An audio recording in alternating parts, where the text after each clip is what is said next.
जय हिंद साथियों, मैं उर्मी कॉम्पिटिटिव क्लासेस से सलीम श्रीवास्तव। मैं आपके समक्ष भारतीय अर्थव्यवस्था की क्लासें लाने जा रहा हूं। इसके अंतर्गत मेरी पहली क्लास आज आर्थिक शब्दावलियों से संबंधित है।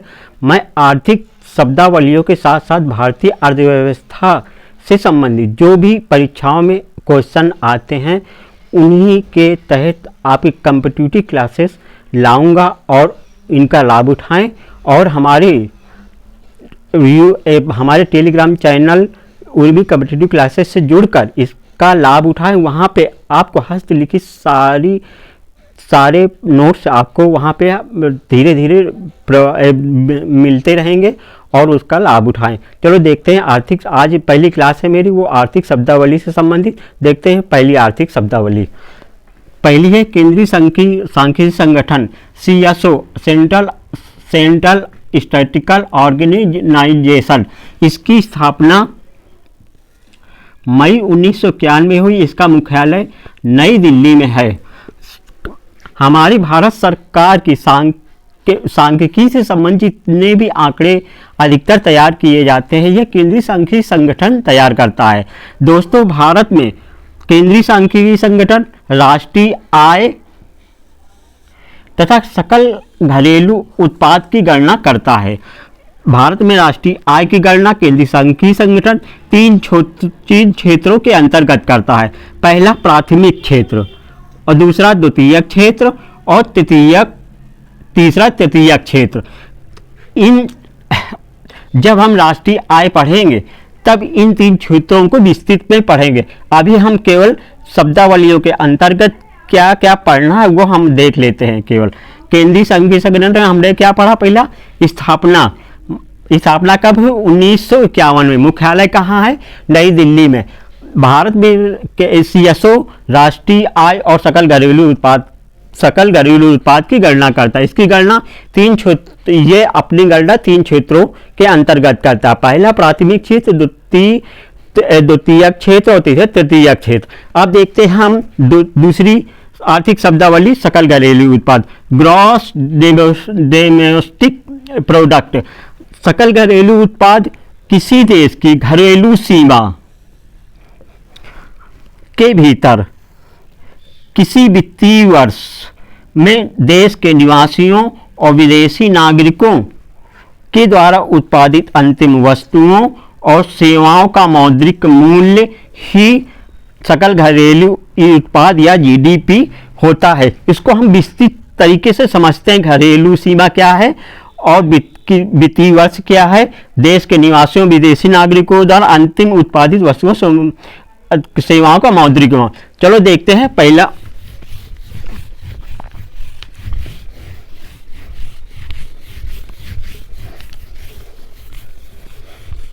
इसमें पहला शब्द आया है घरेलू सीमा।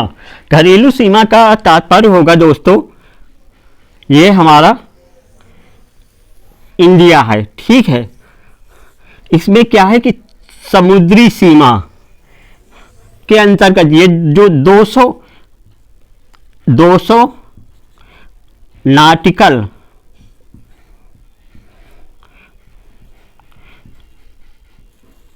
नाटिकल मील के अंतर्गत भारत सरकार द्वारा जो आर्थिक राजनीतिक गतिविधियां की जाती हैं वो हमारी घरेलू सीमा के अंतर्गत आता है।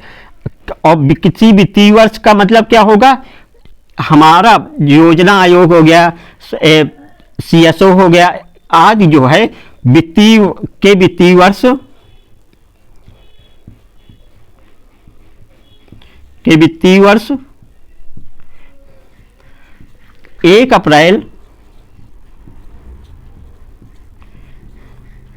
1 अप्रैल से 31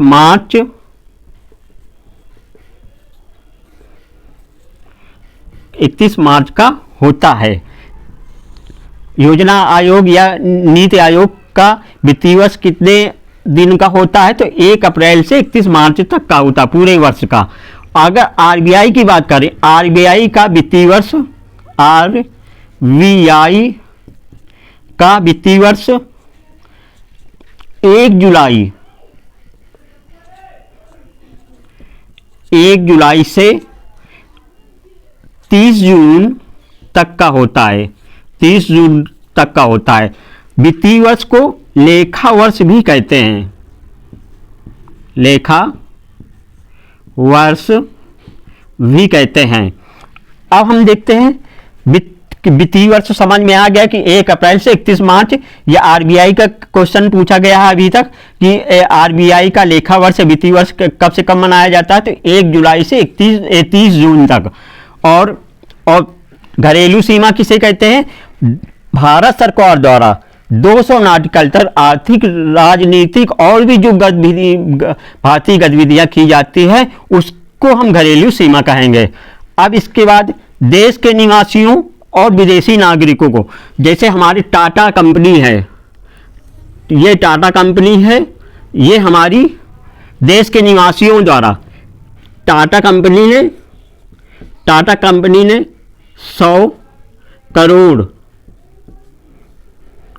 करोड़ कमाया। यहीं पे जो दक्षिण कोरिया की कंपनी है सैमसंग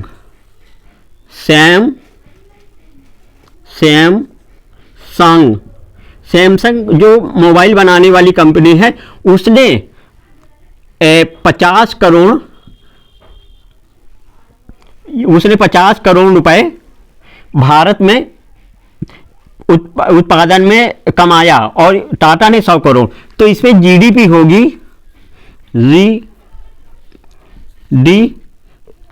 जीडीपी बराबर 100 प्लस 50 करोड़।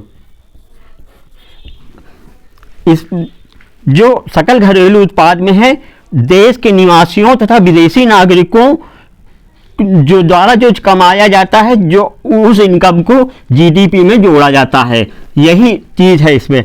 और देश के निवासियों और विदेशी नागरिकों को। अब आता है इसमें उत्पादित अंतिम वस्तुओं सेवाओं का मौद्रिक रिपोर्ट।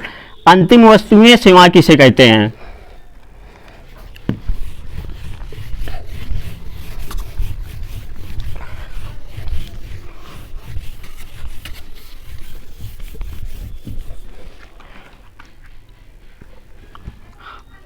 ये हमारे जैसे खेती है,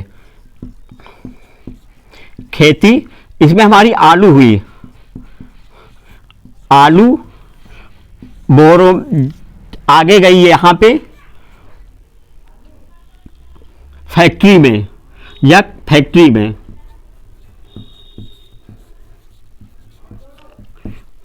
आलू यहाँ पे आई, यहाँ पे फैक्ट्री में आलू का चिप्स बनाया गया। चिप्स बनाया गया। ये चिप्स पैकेजिंग होके यहाँ पे पैकेजिंग हुई है, उसमें पूरा लागत प्लस जो टैक्स है, लागत प्लस टैक्स प्लस लाभ, तीनों को जोड़ के पैकेजिंग में लिखा गया। और वो जेट स्क्वायर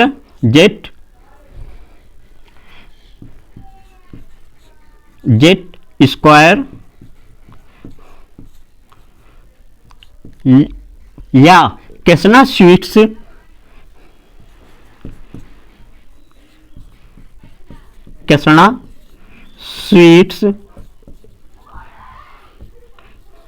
में बिकने के लिए तैयार होकर गई। तो इसको अंतिम, ये जो उत्पादित अंतिम वस्तु है, उत्पादित वस्तु है वो अंतिम वस्तु कहलाएगी, अंतिम वस्तु कहलाएगी। और ये जो जैसे ये है, ये मध्यवर्ती वस्तु कहलाएगी, मध्यवर्ती वस्तु, ये भी मध्यवर्ती वस्तु कहलाएगी, मध्यवर्ती वस्तु। जब मध्यवर्ती वस्तुएं लास्ट में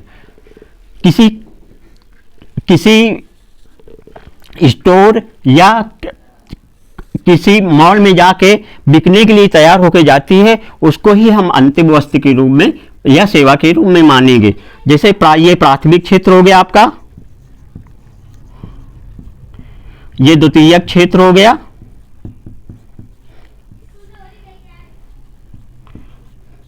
और ये आपका तृतीयक क्षेत्र हो गया।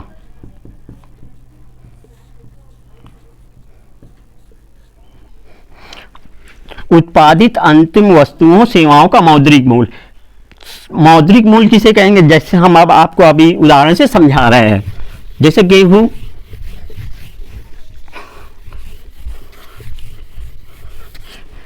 जैसे हमारे भारत में गेहूं 10 कुंटल हुआ और धान 20 कुंटल हुआ। इसको हम ऐसे कुंटल के रूप में तो इसकी गणना कर नहीं सकते। इसको क्या करेंगे, माने हमारा 2000 रुपये प्रति कुंटल है, तो इसको जोड़ लिया, इसको गुणा करके यहां पे हमने काउंट कर लिया। फिर इसके बाद इसका कर लिया कि कितने में है, तो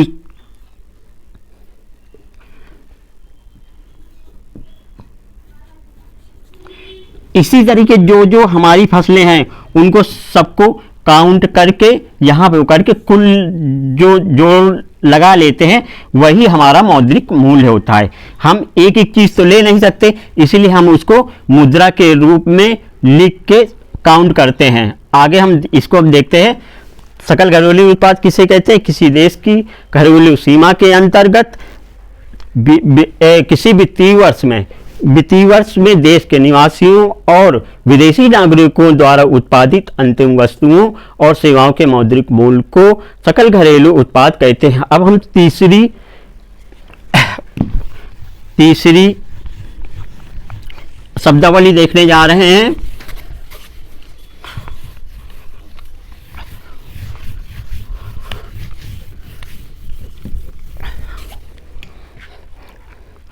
अवमूल्यन।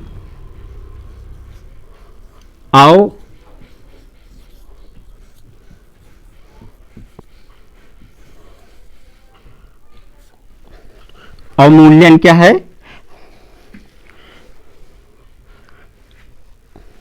जब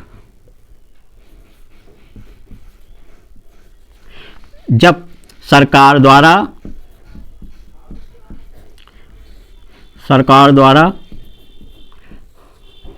विदेशी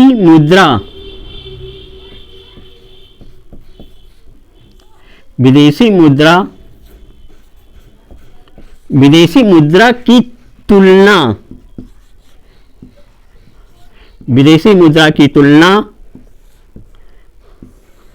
में अपनी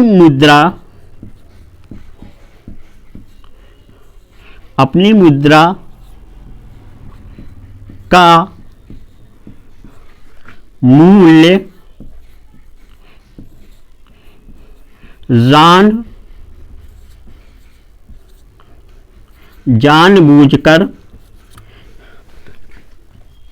जानबूझकर कम कर दिया जाता है को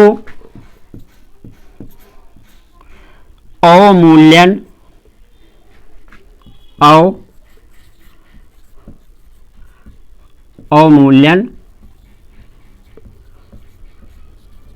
कहते हैं। अवमूल्यन किसे कहते हैं? जब सरकार द्वारा विदेशी मुद्रा की तुलना में अपनी मुद्रा का मूल्य जानबूझकर कम कर दिया जाता है को अवमूल्यन कहते हैं। देखते हैं, पहले $1 70 रुपये के बराबर था, 70 रुपये के बराबर था। अब हमारी सरकार ने क्या किया, $1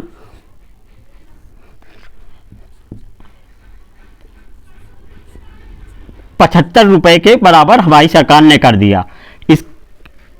जब कर दिया अब हमारी क्या डॉलर की अपेक्षा हमारी जो मुद्रा का मूल्य है वो कमजोर हो गया, कमजोर हो गया।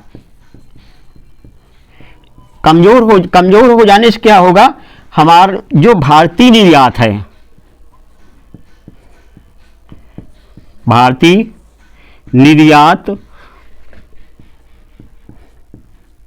भारतीय निर्यात प्रोत्साहित होगा। भारतीय निर्यात प्रोत्साहित होगा। भारतीय निर्यात जब प्रोत्साहित होगा तो ज़्यादा जब भारतीय निर्यात होगा तो उससे क्या होगा, जो भुगतान संतुलन है, भुगतान संतुलन देश का सही होगा।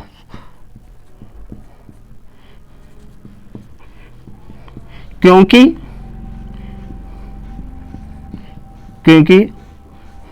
अवमूल्यन से आयात, विदेशी जो आयात हतोत्साहित होगा, आयात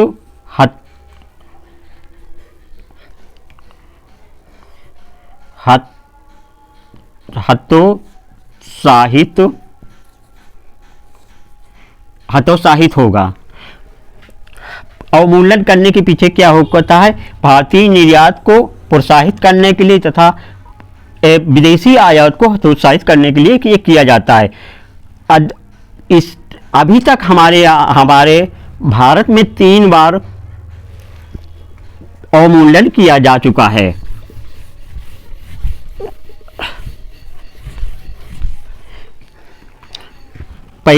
सबसे पहले जनवरी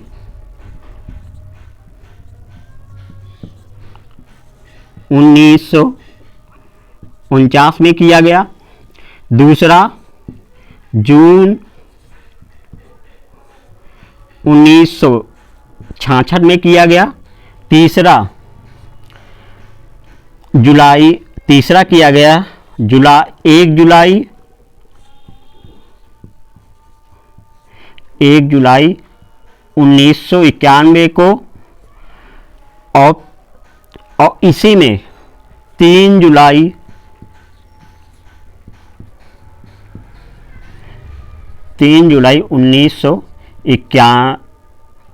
1991 को अवमूल्यन किया गया। पहला कब किया गया, जनवरी 1949, और दूसरा जून 1966 में, तीसरा हमारा किया गया जुलाई 1991 में। उसके 2 दिन बाद तीसरे में ही 3 जुलाई 1991 को किया गया। जब 1991 में हमारे पास विदेशी व्यापार के लिए केवल 2.5 दिन के लिए ही पैसा बचा था, उसको हमें संतुलित करने के लिए इस तरीके का कदम उठाना पड़ा था।